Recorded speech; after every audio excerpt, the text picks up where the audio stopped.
মাছের ঘের খালবিল থেকে সংগ্রহ করা হয়েছে শামুক ও ঝিনুক। প্রথমে পরিষ্কারের পর তা দেয়া হচ্ছে একটি মেশিনের মধ্যে। নানা প্রক্রিয়ার মধ্য দিয়ে তৈরি হচ্ছে চুন।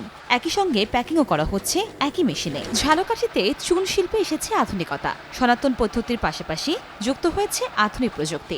আগের চেয়ে সহজ হয়েছে উৎপাদন, কমেছে সময়। তবে কারিগররা বলছেন, বর্তমানে জলাশয়ে শামুক ও ঝিনুক কমে গেছে। কাঁচামালের দাম বেড়ে যাওয়া ও কাঙ্ক্ষিত মূল্য না পাওয়ায় এই শিল্প টিকিয়ে রাখতে কষ্টসাধ্য হয়ে পড়েছে। পূর্বপুরুষ থেকে এই কাজ আমরা পরিচালনা করছি, আর এই কাজ আমরা এখন পর্যন্ত আমরা যারা এখন পরের প্রজন্মে তারা একটু ধরে রাখার জন্য চেষ্টা করতেছি। তবে চুন শিল্পকে টিকিয়ে রাখতে উদ্যোক্তাদের সার্বিক সহযোগিতার কথা জানায় বিসিক কর্তৃপক্ষ।